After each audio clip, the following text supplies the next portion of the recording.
अगला 3 लगा लिखना ब्रह्मपुत्र का मैदान। रोमन संख्या का 3 लगा लिखना ब्रह्मपुत्र का मैदान। सबसे पहले अपन ने कौन सा मैदान पढ़ा था? उत्तरी भारत का मैदान, विशाल मैदान में। अरे कौन सा मैदान पढ़ा था? पंजाब का मैदान। सेकंड नंबर पे और तीसरे नंबर पे और चौथे नंबर पे राजस्थान का मैदान। तो तीसरे नंबर पे अपन पढ़ेंगे कौन सा मैदान पढ़ेंगे? बोलो कौन सा? ब्रह्मपुत्र नदी का मैदान। तो ब्रह्मपुत्र नदी का मैदान हेडिंग लगा लिया सबने? ठीक है। अब बोर्ड की तरफ देखो सबके सब, छोड़ दो कॉपी पेनों को। अब बोर्ड याद आएगा जिस दिन पेपर में छप गए ना, उस दिन बोर्ड याद आएगा। गुरुजी ने लिखा तो था परंतु मैंने पढ़ा नहीं था। अब देख लो कि गंगा नदी के मैदान को मुख्यतः कितने भागों में बांटा गया है? 3 भागों में। और उत्तर भारत का जो विशाल मैदान है उनमें सबसे बड़ा भी कौन सा मैदान है? गंगा नदी का मैदान है। मतलब अकेला ओनली यही कितना प्रतिशत भूभाग लेकर बैठा है? बोलो 26 बीघा जमीन लेकर बैठा है। कौन बैठा है? बोलो गंगा नदी का मैदान 26% भूभाग लेके बैठा है। वो कौन बैठा है? गंगा नदी का मैदान। अब फिर गंगा नदी का मैदान है, इसको कितने भागों में बांटा गया है? 3 भागों में। उच्च गंगा का मैदान, मध्य गंगा का मैदान और निम्न गंगा का मैदान। उच्च गंगा के मैदान को ऊपरी गंगा का मैदान भी कहते हैं। क्या कहते हैं? ऊपरी गंगा का मैदान। भाई उच्च है तो ऊपर ही तो है वो, तो इस वजह से इसे ऊपरी गंगा का मैदान भी कहते हैं।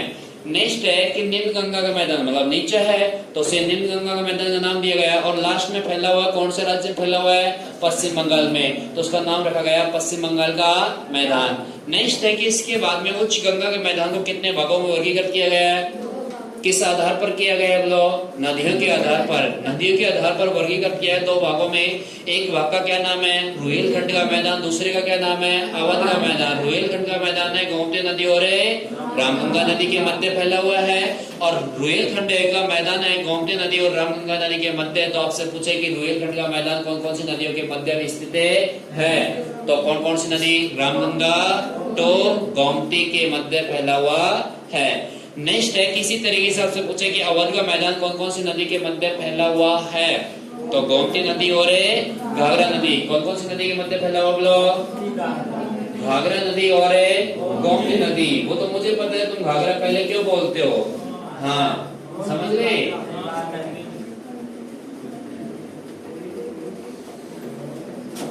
नेक्स्ट है कि आपसे पूछे कि अवध का मैदान स्थित है किस मैदानी प्रदेश में स्थित है? बताओ। उत्तर भारत के विशाल मैदान में तो है ही, लेकिन उत्तर भारत के विशाल मैदान में भी किस प्रदेश में है? गंगा नदी के मैदान में। इस तरह से क्वेश्चन आ सकता है। आपसे पूछ लेगा कि सारण का मैदान किस मैदानी प्रदेश में स्थित है? गंगा नदी के मैदान में।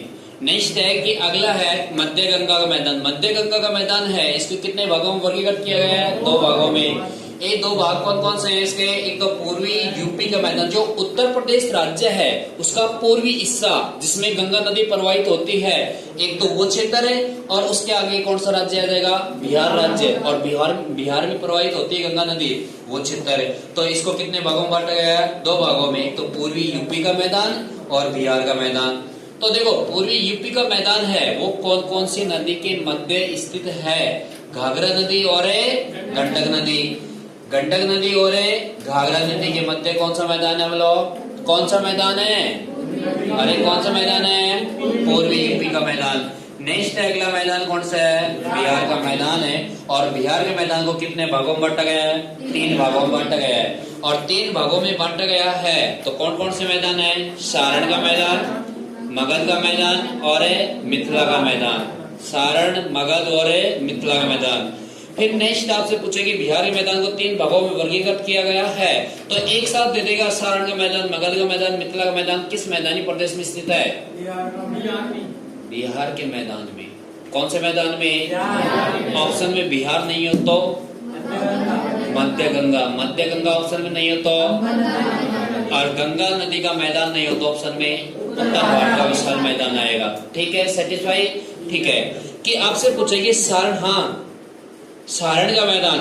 और सारण का मैदान है कौन कौन सी नदी के मध्य फैला हुआ है? बोलो गंडक नदी और पुरानी गंडक नदी। हैं दोनों अलग अलग नदी भाई, इसका नाम भी गंडक है, इसका नाम भी क्या है? गंडक। ये तो पुरानी गंडक है और ये नई गंडक है।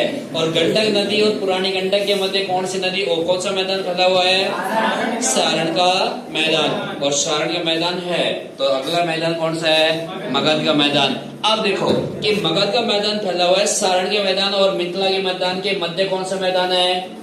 मगध का मैदान है। नेक्स्ट है अगला मैदान है मिथिला का मैदान है। और मिथिला का मैदान है तो गंडक नदी और कोसी नदी के मध्य फैला हुआ है।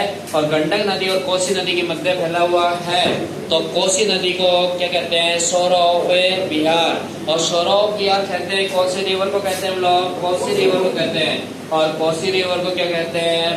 बिहार का शोक कहते हैं। इसके बाद में अगला मैदान है, आ जाता है कौन सा? निम्नगंगा का मैदान। और निम्नगंगा के मैदान को किस नाम से जाना जाता है बोलो? पश्चिम बंगाल के मैदान के नाम से जाना जाता है। इसको कितने भागों में बांटा गया है? 2 भागों में। 2 भाग कौन कौन से हैं? बारिन का मैदान और रार का मैदान। और बारिन का मैदान और रार का मैदान है तो देखो आपसे पूछे कि बारिन का मैदान कौन कौन सी नदी के मध्य स्थित है?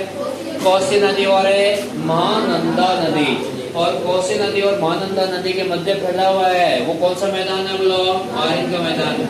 नेक्स्ट मैदान है रार का मैदान है। और रार का मैदान है तो दामोदर नदी और स्वर्ण रेखा नदी के मध्य फैला हुआ है। और इस नदी में क्या पाया जाता है बोलो? सर्वाधिक सोना पाया जाता है तो इसी वजह से क्या नाम दिया गया उस नदी का? स्वर्ण रेखा नदी। और सोने के ऐसे कण पाए जाते हैं वो उसी नदी में पाए जाते हैं ना।